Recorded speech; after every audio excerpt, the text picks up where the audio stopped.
What's going on? It's Ash here coming at you today in Raid Shadow Legends. Okay, I went a little bit over the top on that intro because I saw this funny meme on the subreddit of Raid Shadow Legends the other day, and I gave it quite a chuckle there. Anyway, how you guys doing? Thank you for clicking on this video. Today we're going to go over the 30 most game-changing or account-changing champions you could possibly pull. Pull being the key verb there, because we're not going to include Doom Tower champions, which you cannot pull from shards. We're also not going to include Lydia, the Death Siren, who is a reward from clearing level 21 faction crypts, or clearing all of them. So in this list, I should just kind of give a quick caveat there. It's going to be about 20 or 2/3, I should say, legendary, and about 10 non-legendary champions. Also, not a lot of nukers on this list. A decent amount of enemy max HP champions, but I feel like nukers at this point, sure, there are some really OP nukers in the game, Ethos, Trunda, etc. But for every Ethos and Trunda, I feel like there are also, you know, there's also a Biggin and the Foley or something like that, right? I feel like there's so many good nukers. Bess, Sissia, you know, I feel like there's so many now that, you know, what am I going to do? Make this 50 champions, include 30 nukers? No, I would rather start, you know, in terms of the most pivotal champions in this game, personally, I would rather start with some really strong debuffers and or support champions, defensive base champions, shield champions who have really crucial buffs or debuffs that they're bringing to the table. So that's why this list will be a little bit heavier. Also, ally attack will be heavy on that, because I feel like, I don't know what it is with nukers. I feel like once you have a couple good ones, you're pretty much good, you know, depending on affinity. Anyway, let me know if you disagree. There will be some on the list, though. Anyway, let's go ahead and kick things off here. I don't have any order written down at all on my list, so I'm just going to hop around a little bit. And also, I just want to give a quick 10-second shout out to GFUEL. They are a channel sponsor here. I'm going to be sipping on this through the video. Should be a little bit of a long one. My favorite flavor is Blue Ice, and I have 30% off if you use code ASH. 30% off your order, pretty good discount. That's only good for 3 days, and it will be in the description below. Again, Blue Ice is my personal favorite. Anyway, let's jump into it here, guys. Let's start out with a brand new champion. You know, she's ranked surprisingly low on some tier lists that I was looking at before this video. I always like to look at like 5 or 6 different tier lists on the internet to kind of see if I'm missing any champions, and you guys will let me know anyway who I'm missing and who I'm snubbing in this video. Surprisingly, people were not super high on Riho Bone Spear. I disagree. What do you guys think? Let me know. She's pretty all of her stats are pretty solid. She's a new Shadowkin Void Legendary, the first Void Legendary in the Shadowkin faction. She has a continuous heal on the ally with the lowest HP on her A1. Also a weak version of continuous heal on all allies with 30% HP or less for 1 turn. This is on her A1. Yeah, sign me up, right? She also has a stun debuff on a target enemy for 1 turn, as well as, well, HP burn, decreased defense, weaken, decreased attack, and decreased crit rate on a 3-turn cooldown, granted on 1 enemy, but great against bosses. On the A3, perfect body on a 3-turn cooldown, removes all debuffs from all allies, and then places a block debuff for 2 turns. Then heals all allies by 35% of their max HP, and a further 5% for each debuff removed from them. God, this is an insane ability. This is an insane ability. Block debuffs for 2 turns on a 3-turn cooldown is already good. A full cleanse, and then a really solid heal on top of that. Wow, what a great ability. And then check this out, Reflect. It's a 3-turn passive. When receiving any debuffs, instantly transfers them from this champion to the attacker. So she can't be, debuffs will not work on her, aside from debuffs that cannot be removed. That is really insane, man. I think she's an incredible champion. Really an incredible champion. So that's Riho Bone Spear. All right, that's the only Shadowkin faction champion I have. I do have the other legendaries. I know a lot of people rank Jintoro high. Me personally, I'm not sold on him being a top 30 game changer just yet, but you know, I'm subject to change on that. All right, going to Bannerlords. One of the champions I don't have on the list is Thalia. Thalia is really good, very fast, good base stats, good defense. She has an HP burn on her A1, on her A2. She removes all debuffs from a target ally, and then a block debuffs for 2 turns, and then heals by 75% of her max HP, so like almost a full heal, and then heals all other allies as well, and fills a turn meter if the target is fully healed by the skill. Good God, all on a 2-turn cooldown, and then the A3 has a 100% chance when booked on a 3-turn cooldown to remove all buffs from all enemies. Then decreases the turn meter of all enemies by 10% and fills the turn meter of all allies by 10%. Decreases the turn meter of all allies by 20% and fills a turn meter of all allies by 20% or 5 or more buffs were removed. So Thalia is almost OP inside the arena. She's very, very good. She does a lot. She's a tremendous champion. Really one of my most wanted champions on my entire account. I did say there were a few exceptions to the rule. We're talking about nukers in this game, and Septimus is one of them. Septimus is an enemy max HP champion. Holy Sword does a ton of damage. I think that's the technical statistical term is a ton. Holy Sword can one-shot the spider on level 20. Good God. And he's incredibly good against all of the Doom Tower bosses as well, provided the affinity matches up. He is one of the most used Doom Tower boss champions as well.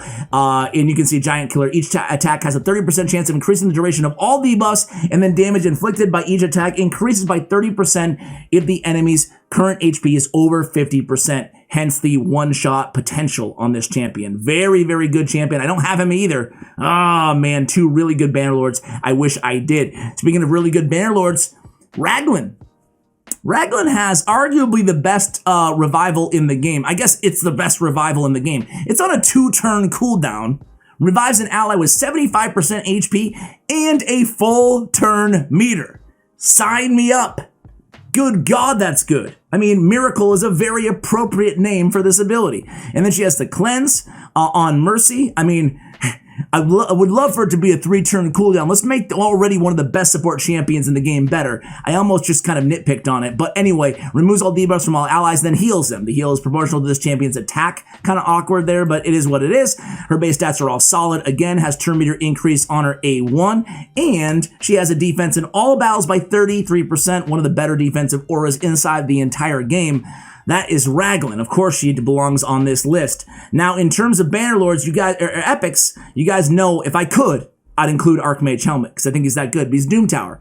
So I'm actually going to include Stag Knight on this list. I don't have a lot of debuffers on this list. I don't have Tyrell on the list, but I do have Stag Knight. I think that he's still a special and unique and incredible epic champion. He has an AoE with a 95% chance when booked 100 with the Sniper Mastery of placing decreased defense and decreased attack on the same ability. Very good, very fast champion.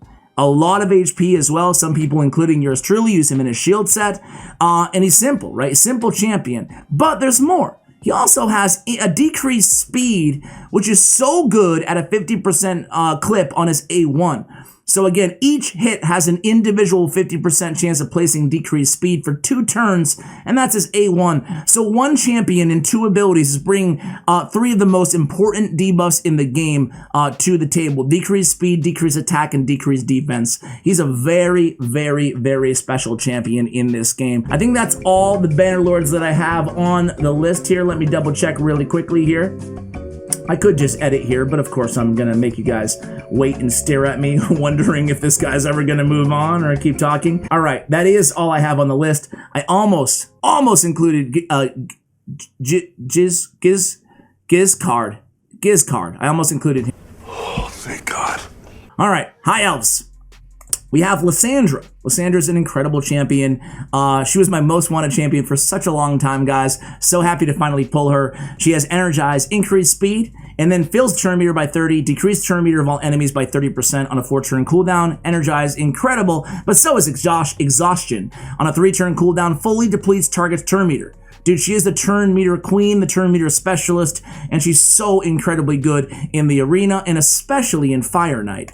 So Lysandra, to me, is one of the better champions inside the entire game, obviously, or she wouldn't be on the list. A lot of HP, a lot of speed. She's all about the speed on Lysandra and accuracy, of course, to get that turn meter manipulation down. So any other champions here, of course, I gotta include Royal Guard. He's my most used champion. And for those of you who missed my my playing the Raid Shadow Legends recap video or whatever, Royal Guard is so good. He is my most used champ because he does so much damage on this takedown ability, and he is a go-to nuker for so many people in so many dungeons. Speaking of dungeons, he has the best attack aura, or the second best. Is this the best in the game? It's very close to attack and judges by 35%. That is better than most legendaries in terms of an attack dungeon aura aura. Very, very good against Spider, very, very good against Dragon, very incredibly good against the Ice Golem as well, where the affinity in level 20 is a perfect fit. He also has decreased speed and turn meter manipulation on a 4-time random attack on a 4-turn cooldown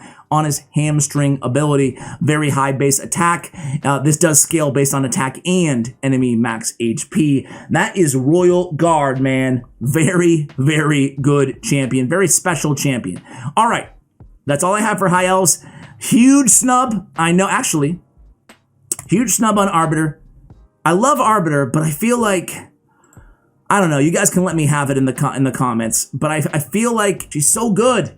Maybe it's because she's like an OG, not free champion, but a champion that everybody can work to. Maybe I'm devaluing her on this list, but she would be like my #1 honorable mention if that, you know. And then I'm going to include my I'm snubbing Arbiter, but I'm including Reliquary Tender. I'm snubbing Arbiter, but I'm including Reliquary Tender. I have no idea why you're watching this video. You should probably click off right now. But Reliquary Tender is one of my faves. She's one of my 2 favorite champions in the game. And listen, she's a rare, true. Maybe I'm putting a little bit extra value because she's so good of a rare champion. For me, I know everybody says, oh, Bellower and Apothecary are the best rare champions. For me, it's always been a 2-champion category in terms of SS tier rare champions. I know some of you agree, some of you disagree. Happy to hear your arguments in the comments below. But for me, it really is. In terms of end game viability, it's a list of 2. And it's Reliquary Tender and it's Cold Heart. Reliquary Tender has this just incredible ability, 3-turn cooldown, removes all debuffs from all allies, and then places a continuous heal on them for 2 turns. And then she has the revival as well. Especially on a rare champion, so great to get the revival and this full cleanse with the continuous heal, but you can use her all the way until the end game. I use her on Doom Tower hard, and you really can't say that about any other rare champion in the game in terms of scalability and end game viability. So once you invest in Reliquary, you're going to be using her a lot. Back to Arbiter real quick here, guys. People use her in Clan Boss, you know, not so much anymore with Unkillable being meta, and people use her in Arena. But you don't see her used in dungeons and in Doom Tower and other areas of the game as much as you did, you know, 2 years ago. So I guess a little bit of power creep is the reason that I don't have her on the list. But again, I'm open to you guys telling me all the reasons I'm wrong there. You know, ultimately, it can only include so many champions. Cardio! Welcome to the team, man.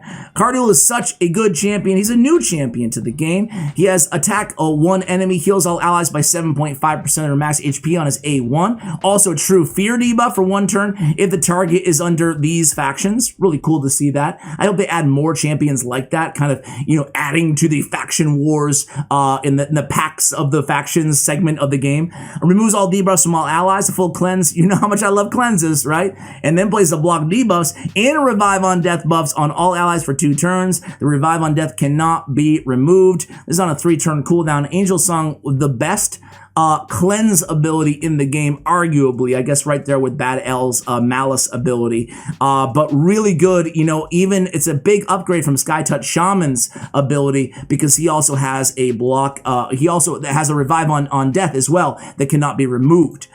Anyway, we have Heavenly Host, is an ally attack. Places increased crit rate and increased crit damage on all allies for 2 turns on a 4-turn cooldown, then teams up with all allies to attack a target enemy. Decreases the cooldown of the skill by 1 turn if the enemy is killed from this attack. What a great ability. And then allies receive 20% less damage from all of those factions. Whenever an ally attacks, there's a 15% chance to team up with them and join their attack using his A1, which gives you that auto heal. A really cool synergy there. So I really like this champion. Has speed in all battles by 19% as well. I gotta keep moving here. We're almost at 15 minutes already, Ash. Come on, dude. All right, Martyr. Still on the list here, guys. She is also an OG champion, but she's one of 3 champions in the game with counterattack, and she has an increased defense. So increased defense, strong version, obviously, and counterattack on a 3-turn cooldown on Bastion of Faith. What a great ability. She also has an AoE, decrease attack and provoke, damage based on defense on a 4-turn cooldown. She also has a decreased defense, big version on the A1 as well. So man, she's doing a lot here. She's doing quite a bit, right? And not only that, but it's a 75% chance of landing that decreased defense on the A1. Allied defense in all battles, like Raglan by 33%, one of the best defensive auras in the game. We said it once, we'll say it again. She has very good stats too, 20k, 1400. Only thing that's slow on her is the speed at 93, or low on her, I guess I should say, is the speed at 93. All right, so that's Martyr. She does make the cut, guys. Did I have any of these epics on my list? Of course I do. The one dude I don't have, Deacon Armstrong, does make the list. I think he's a top 5 epic inside the game, guys. He has a leech on his A1. You love to see it. He has an AoE decreased defense on his A2 on a 3-turn cooldown. Exactly what we're looking for. That is also a 95% chance at landing, but just like with Stag Knight, you pick up that sniper tier 5 mastery on the support tree, and you're looking pretty good. 100% clip, obviously, depending on the affinity. And then time compression. Fills the turn meter of all allies by 15%, decreases the turn meter of all enemies by 15%, grants an extra turn on a 3-turn cooldown, so you're cycling his abilities even more often because of that extra turn. He also has speed in all battles by 19%. Deacon Armstrong, one of the best additions for an epic champion inside the game, at least in my opinion. That's all I have here. Actually, no, I got Venus too. So Venus is also an incredible champion, has a poison on the A1, has a decreased defense and a weaken on a 3-turn cooldown. The daddy of all debuffs in the game. Only a few champions have it. We'll be talking about them later. But yeah, Venus's A2 is an incredible ability. And then on the A3, an AoE HP burn debuff for 2 turns on a 4-turn cooldown. And then when you have her with Cupidus on the same team, removes all buffs from all enemies. Why not? Has a 50% chance of granting an extra turn. Me personally, I'm lucky enough to have both these champions, Cupidus and Venus, and I run them together on all of my speed dungeon teams. Not all, but a few of my speed dungeon teams. She also has an HP in all battles by 33%. Venus definitely one of the better champions in the game. Has a high HP, high speed as well. Sir Nick was right there on the cutoff for me, although you could definitely argue he belongs on the list. Listen, if you have a problem with me snubbing any of these champions, I challenge you guys to make a list of your top 30 champions. There's gonna be like 10 or 15 or 20 big snubs on there. It's tough to do. Syl of the Drakes, well, we're not gonna snub Syl of the Drakes, are we? My girl, On the A1, we have a decreased speed. On the A2, we have an AoE stun, almost a guaranteed stun if you have her in a stun set on a 3-turn cooldown. Each hit on a 2-time hitter has an independent 35% chance when booked, chance of landing a stun. What a great CC champion. She also has the revival with the ally protect on a 4-turn cooldown. She also has a great passive heal. Every single turn, no cooldown here, heals all allies by 10% of their max HP at the start of each turn. Also has an increased speed. Why not? Why not? On a random ally for 2 turns. So very, very, very good champion. I've said it so many times, but I'm going to say it one more time. Still the Drake's the best thing Plarium has done in the last year or two, adding her as a daily login reward champion. Next up is Valkyrie. Oh, Valky, one of the best champions in the game, certainly. On the A1, decreased turn meter.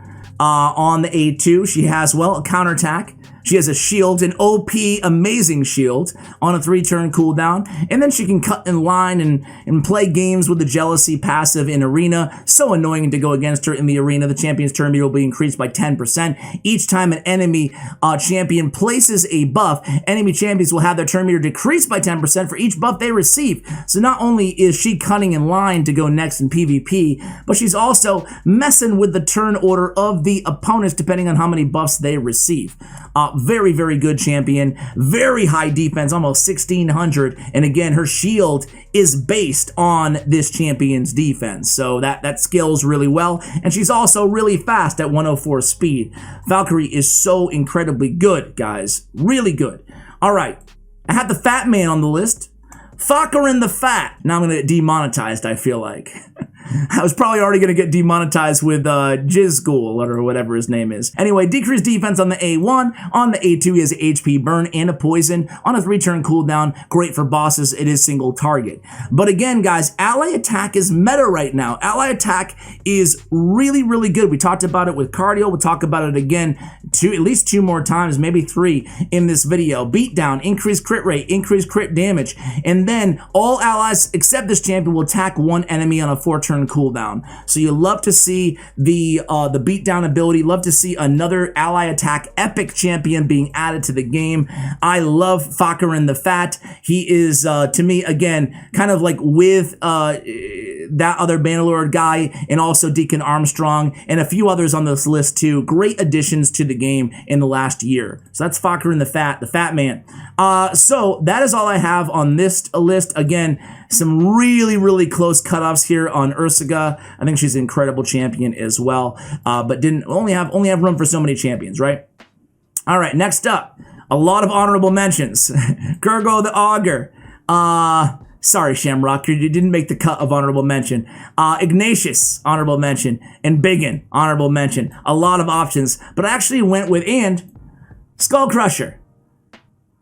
I mean, he's on the list just because he has counterattack, and there's only 3 of them. You know, he's just so rare to get this ability, and Plariums has alluded to the fact they don't plan on adding any more counterattack champions to the game.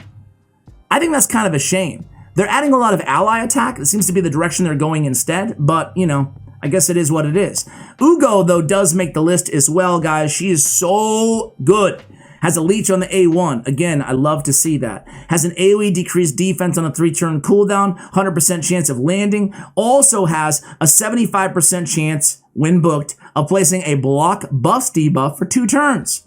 Chance of placing the block debuffs increases by 5% for each enemy alive. So let me get this straight. On a 3-turn cooldown, we have 2 of the most powerful debuffs in the game. 1, decreased defense at 100% chance of landing, and 1 in block buffs, which could have 100% chance of landing if there's 5 enemies alive, otherwise 75 plus whatever, however many enemies there are alive. And it gets better. Ugo's Brew is a great heal ability on a 4-turn cooldown, and keep in mind, again, she's putting out a lot of heals kind of passively off of this leech.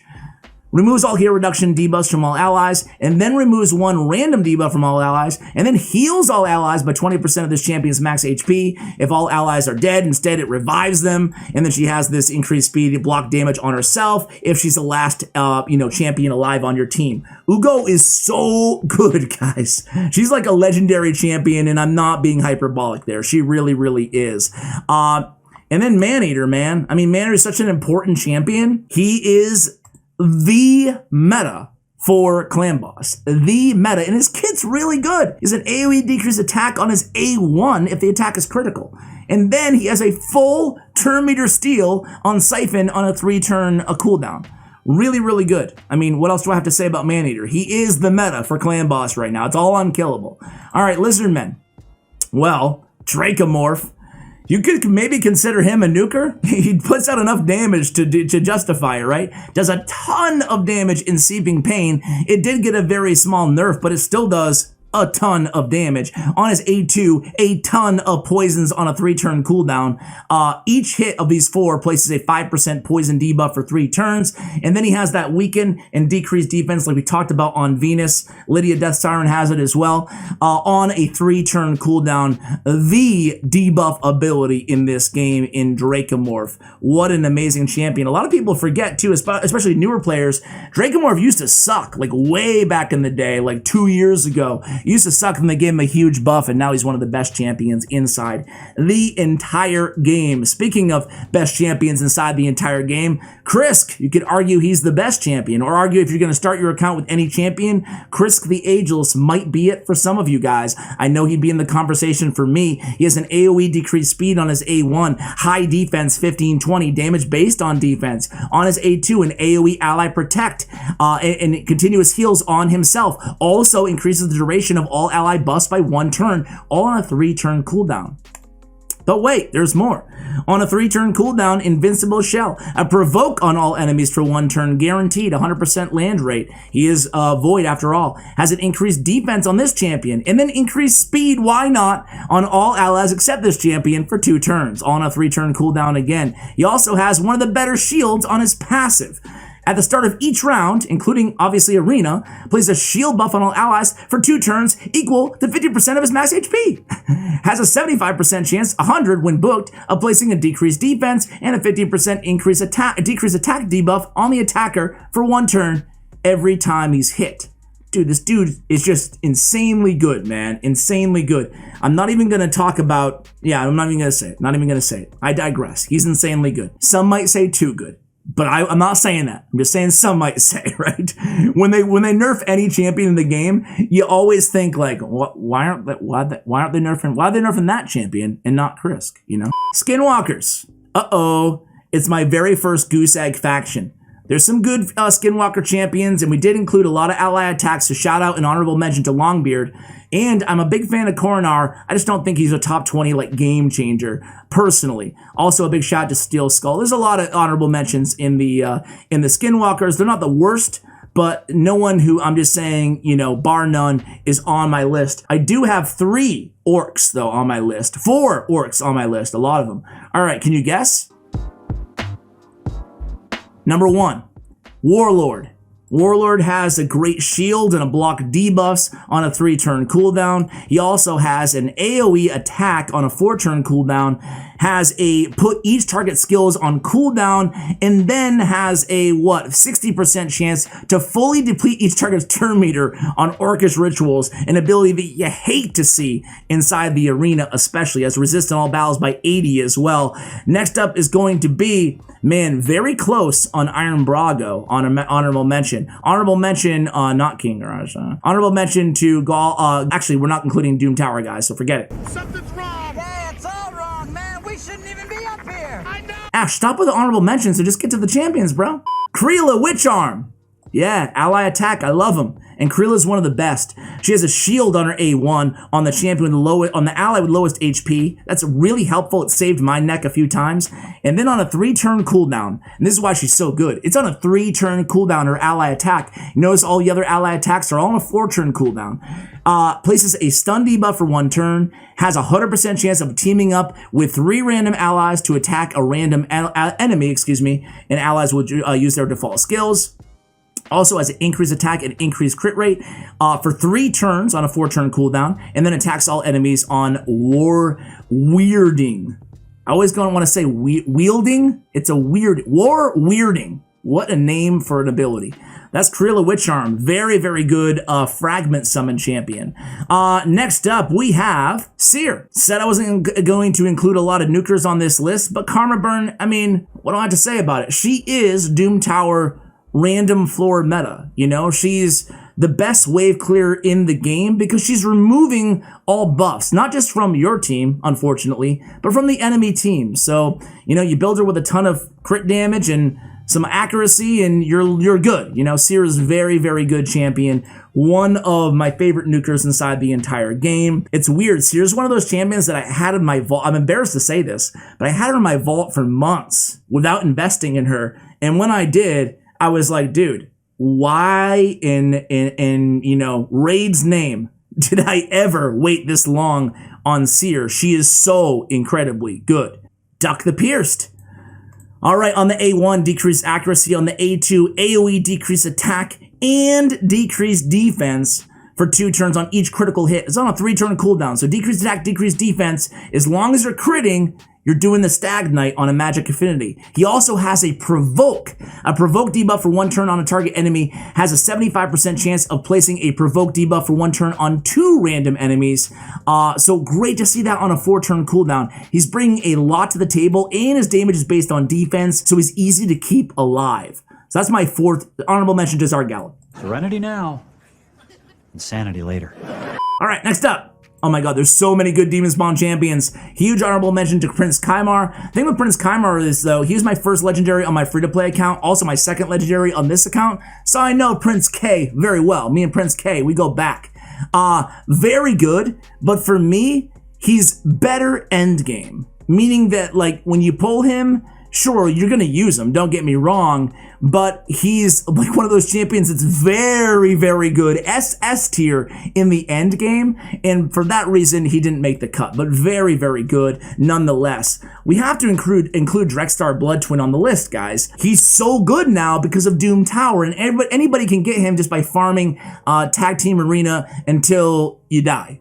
Until you get 100 million shards of him, then you can get him. Anybody can own him. It's that easy. Has a provoke, and then has a HP burn all over the place. HP burn, HP burn, HP burn on his passive as well. He's the best damage dealer for bosses in Doom Tower, right there with Septimus in terms of overall best champions for Doom Tower and Drexstar. Blood Twin, again, his damage is based on defense, so fairly easy to keep alive, and he's one of the best spider tanks inside the game, along with Contra the Cyclone. We talked about spider tanks in yesterday's video, if any of you guys are interested in that.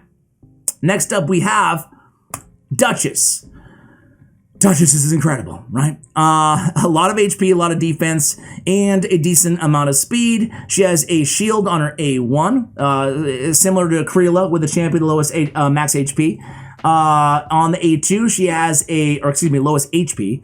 On the A2, she has increased attack, block debuffs on all allies for 2 turns, and then perfect veil on all allies except this champion for 2 turns on a 4-turn cooldown. You love to see the block debuffs and the increased attack on a 2-turn with the perfect veil. And then she has a revive all dead allies with 70% HP, and then a veil on all allies except this champion for 1 turn, continuous heal buff on all allies for 2 turns on a 4-turn cooldown. They were going to nerf her and change us into a 7-turn cooldown, booked down to 5. And the very last minute, this is about 3, 4, or 5 months ago, they changed it. They reverted it and they kept it the same. Very happy to hear that because she's such an incredible champion. Decreases the damage taken by all allies from AoE attacks by 25%. Wow. That's really, really solid. A lot of people forget about her amazing passive as well. Decrease the overall damage taken by 25%. It's insane. She's really, really good. So if you're dying essentially a lot, you just put her on your team and you're not going to die as much. Isn't that the definition of a support champion, Ash? Yes, I think it is. All right, so many good champions here, guys. Allure, Tempted. Sissy is one of my favorite nukers in the game, but we had to draw the line somewhere. Undead Horde. We have Siphi the Lost Bride, still does make the list even after her nerf. She has a guaranteed sleep, no accuracy needed, can't be resisted on her A1 or a heal. On the A2, she has a 4-turn cooldown, used to be 3. When it was 3, she was like S tier, best of the best.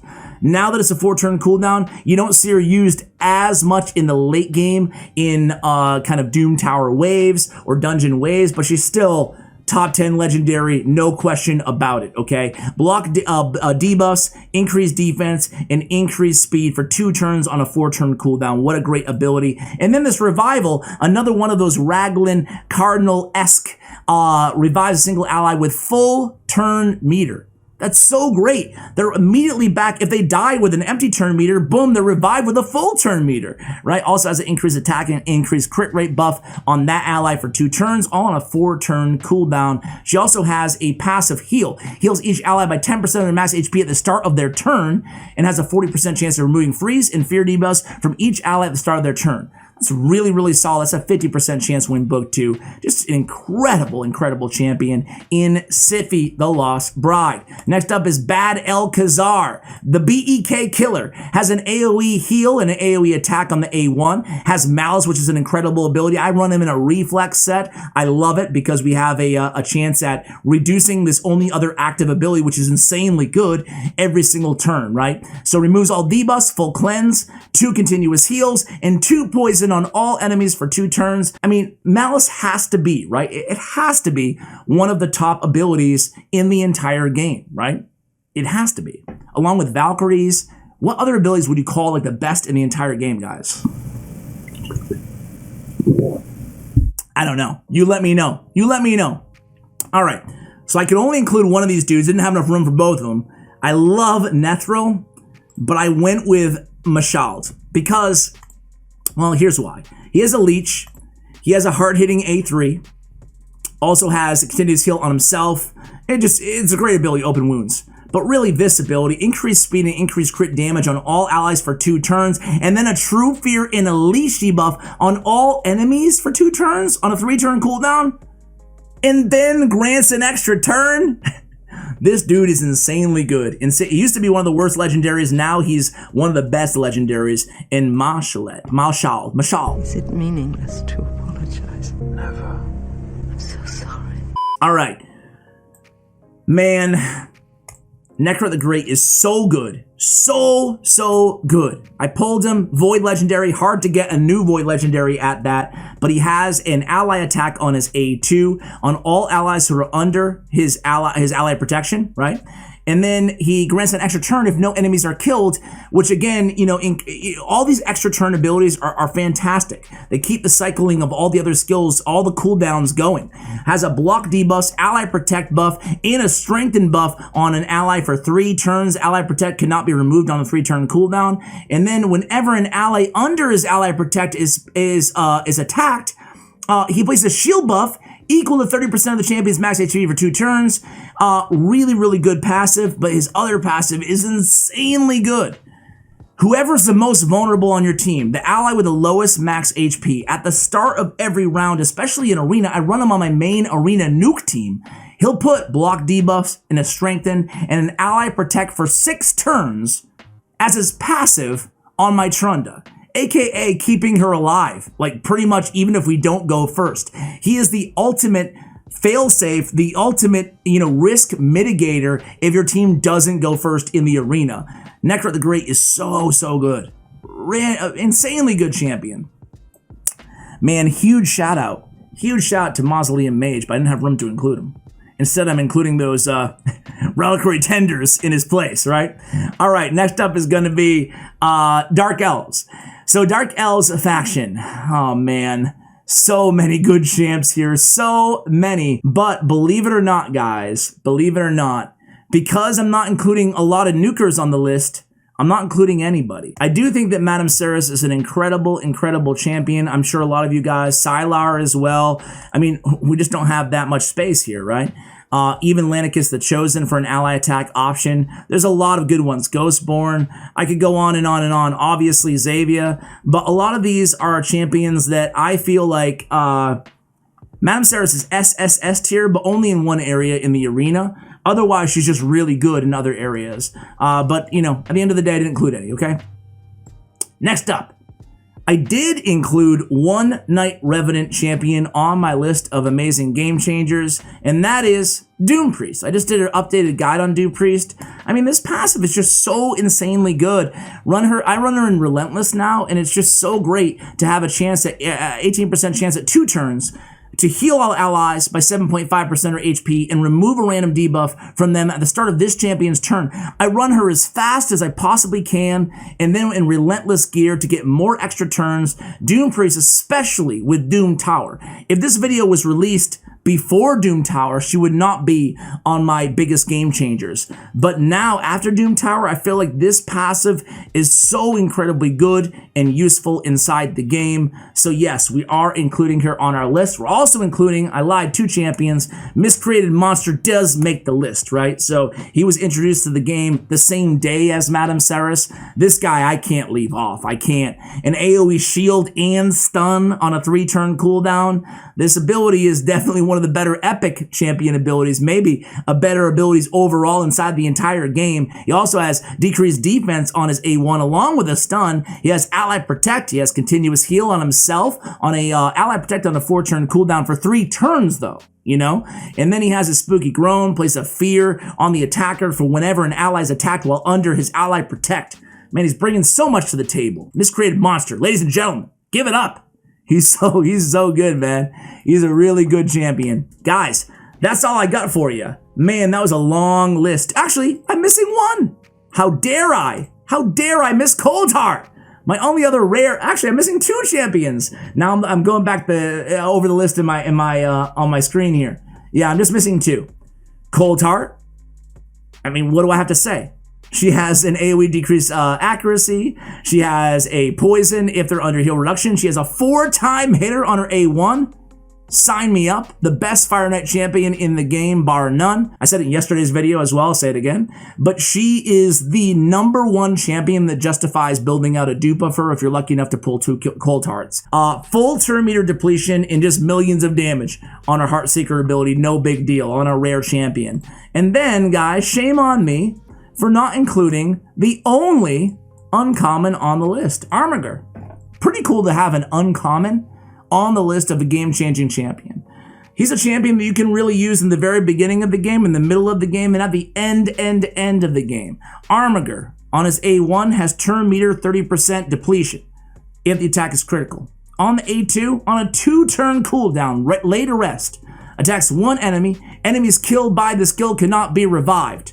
So it's doing a couple 100,000 damage and blocking revival, and then turn meter on the A1. Great against bosses, great against the spider, great against the Scarab King as well. Armiger is just a class act in a league of his own, bar none. I mean, I love Shield Guard and stuff like that, but no one's as good as Armiger in the uncommon category, at least in my opinion. Speaking of opinion, I've given you yours. You let me know on all the hundreds of champions I snubbed inside this video. And while you're at it, if you're watching all the way till the end, just so I can identify who my real true viewers are who stick around till the end of videos, just drop maybe your top 5 champions in the comments below. Give me your top 5 champions inside this game, your top 5 game changers. Guys, thank you so much for watching all the way till the end of the video. What better time than to go ahead and use code ASH for 30% off your GFUEL product. That will be in the pinned comment as well as in the description below. Thank you so much for watching, and as always, take care, guys.